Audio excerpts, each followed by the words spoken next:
Hello, hello. Jen Vera, Sales Embodiment Coach here. And today I want to talk about how you can fall in love with sales when it's something that you dread in your business or is the least favorite thing for you to do in your business. And the reason I'm talking about this is because for many coaches, consultants, entrepreneurs, it's like, oh, if I could just do my genius and do my magic, that'd be great. I just hate the fact that I have to do this whole sales thing. And today I have a really powerful and practical way to reframe that in your mind. And so this is based on positive psychology. It's based on how salespeople have been working for many, many years, which is beginning to reward your brain.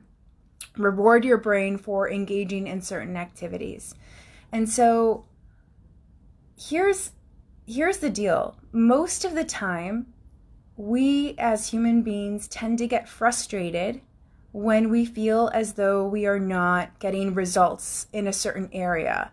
And when we get frustrated, we tend to go to this thing that we call avoidance, or just not participating in it because it feels like, I tried and it didn't work, and then we don't want to deal with it, right? And so when in sales, not every single person that you talk to or have a conversation with is going to be the right fit for your program or whatever the case might be, right? And what you want to do is not celebrate all the people that purchase your programs, but you want to celebrate the activity, consistent activity. And that means tracking how many conversations a week do you actually have where you ask for referrals, talk about your service or product to another individual, and have a powerful ask at the end. That might be asking for the business, or that might be asking for referrals and then following up on that on those referrals. And the reason that you want to track the activity versus the outcome is going to be very important, obviously. Like, that's the revenue that you generate in your business that comes directly from sales, right?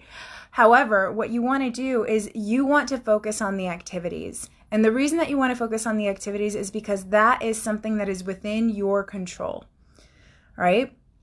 And activity goals are something that you can very easily celebrate. Because when you have set up, all right, like I'm just going to I love just having genuine conversations with individuals, new people that I meet at networking events, and just to see like, hey, what are you up to? What am I up to? How can we support each other? Even if they're not the perfect prospect for my business, right? They always know someone or have a speaking engagement or something along those lines. And so what we're going to do is we are going to focus on activity goals, and that might be 5 conversations a week. Just 5 conversations a week where you talk about what you're up to, where you share who it is that you're looking to connect with, or where you're actually having a sales conversation with a potential prospect. And when you hit that goal, you celebrate. You celebrate that you shared your vision, that you shared what you're up to with 5 different people. And celebration can be a variety of different ways. It can just be acknowledgement. It could be writing it down. It could be like, all right, like feeling yourself get into momentum, because the more that you talk about what it is that you do, the more conversations that you have, the more feedback you are receiving from these individuals, and the more that momentum is building, where you're building a steady stream of people that can refer you, right? And ultimately, like we want that inbound kind of referrals are like I forget the statistics, but I think that they're at least 2 to 3 more times likely to buy when it's a referral from a known person than when it's someone that you don't know that was not referred to you. And so celebrate the activity and find a way to do that feels good to you.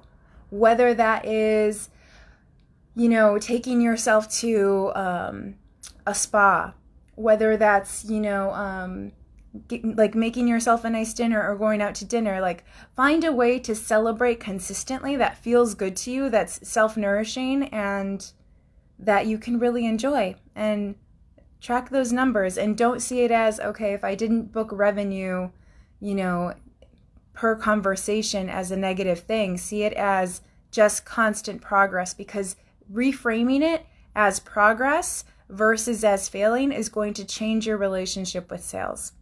So I hope that's super helpful. You can send me a personal message if you have any questions. Also comment on this video if you have any other questions about sales. I would love to answer them in the videos to come.